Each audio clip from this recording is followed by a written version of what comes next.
Hi there, my name is Alunokran and this is GSN 24 Live Sports News.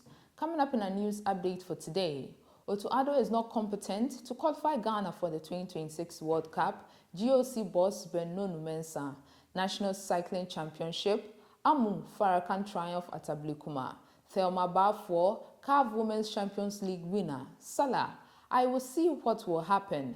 Hassan and Tibogo secure top prizes at World Athlete of the Year Awards. SASCO to launch the bid to host the 2036 Olympic Games in February. 56 dead in Guinea Soccer Stadium stampede. Now to our stories in detail. President of the Ghana Olympic Committee, Mr. Benno Mensah, believes that Addo is not competent enough to qualify the Black Stars for the 2026 World Cup. Addo 47 has come under intense pressure for failing to qualify the senior national team for the 2025 Africa Cup of Nations tournament scheduled to be hosted in Morocco next year.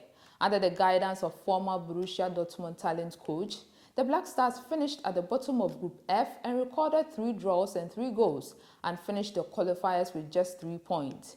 The Executive Council of the Ghana Football Association, after a marathon meeting with Addo last week to review his technical report, is yet to decide on his future despite widespread calls for his dismissal. Reacting to the performance of the Black Stars under Addo, who signed a 3-year deal in March earlier this year, Mr. Benno Mensah, who has been recently honored with the title of Development Chief of the Ghana State in recognition to his outstanding contributions to sport and national development, said the former Ghana international is not competent to qualify the team to the Mundial, which is scheduled to be hosted in USA, Canada and Mexico after failing to secure AFCON qualification. Quote, I have not been convinced about Addo's coaching prowess, especially against Niger, he told Asempa FM. In crucial games, the matches are being won by the coaches, and judging by the games we have played in the AFCON and what I expected from him, I don't think he is competently good enough to qualify Ghana for the 2026 World Cup, he said. Ghana, who sits second in Group I and will resume their Global Showpiece qualifiers with games against Chad and Madagascar in March 2025.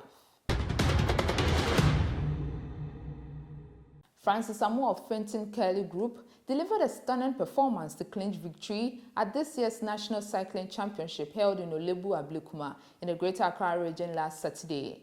The 30-year-old professional cyclist outpaced a strong field of experienced riders and a peloton of youthful challengers to secure the title in a grueling 100 kilometers criterium.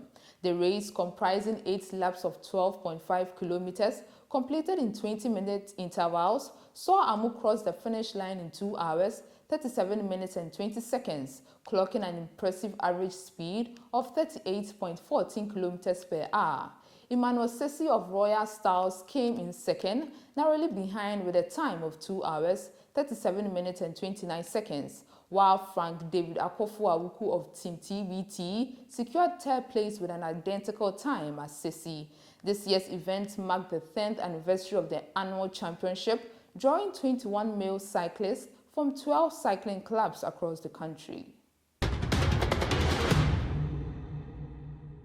Ghanaian forward Thelma Balfour inched her name in history as the second Ghanaian to win the prestigious CAF Women's Champions League. She was part of TP Mazembe's side that clinched a dramatic 1-0 victory over Morocco's AS FAR club in last Saturday's thrilling final. Balfour, who made a late cameo in the decisive match, follows in the footsteps of compatriot Blessing Agbomazi, a former champion with AS FAR. Before her move to TP Mazembe in 2023, Balfour was a standout performer for Jonina Ladies in the Malta Guinness Women's Premier League in Ghana, earning recognition for her goal-scoring ability.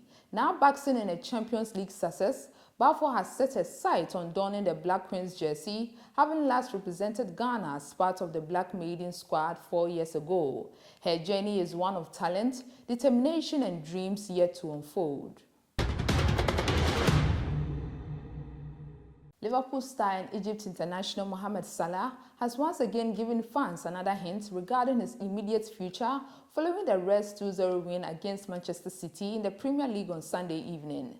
Salah played a starring role in Liverpool's recent victory over City as his 78-minute penalty added gloss to what was an impressive performance at the Anfield this weekend.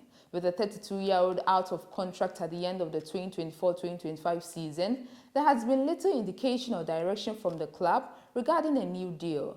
Nonetheless, Salah has attracted many interest from the rapidly growing Saudi Pro League. During the post-match interview, Salah revealed that he could well have played his last tie against City at Anfield and that he is fully focused on enjoying his time at the club. Quote, "The atmosphere was incredible, so I will enjoy every second here. Hopefully we just win the league and we will see what will happen." Unquote.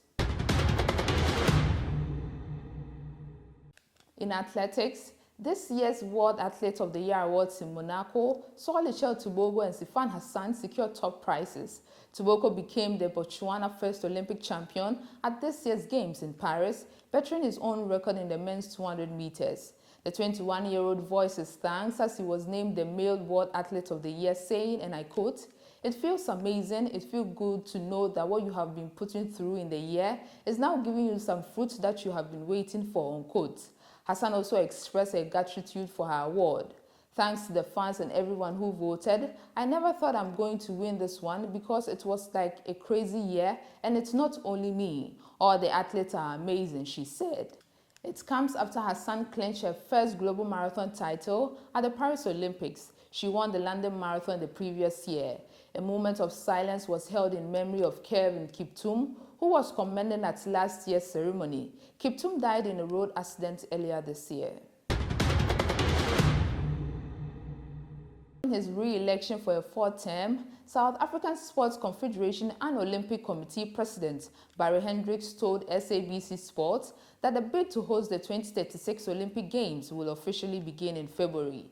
South Africa is set to make history as the first African nation to host the Olympics following the Brisbane 2032 Games. Hendricks voiced his confidence in the bid process and emphasized strong support from the government in their mission to bring the Games to Africa. Hendricks explained to the national broadcaster that the desire to bid for the Olympic Games was sparked by the visit of the International Olympic Committee President Thomas Bach in October. South Africa was originally set to host the 2022 Commonwealth Games in Durban, but withdrew, with Birmingham stepping in as the replacement. If SASCOC moves forward with the bid to host the 2036 Games and submits it to the IOC, Hendricks is confident that they will have a well-developed plan and necessary infrastructure, including high-performance facilities at several key universities across the country. On our final story, and ending on a sad note, 56 people were killed and several injured in a stampede at a soccer stadium in southern Guinea following clashes between fans, Guinea government said on Monday. Authorities are conducting an investigation to establish those responsible for the stampede on Sunday. Communications Minister Fana Soma said in a statement read on the national television. This tragic event highlights ongoing challenges with crowd management and stadium safety in Guinea. Investigations are expected as families and community mourn the loss of lives. This is what I have for you for now. Do like and subscribe. I'll be back with more.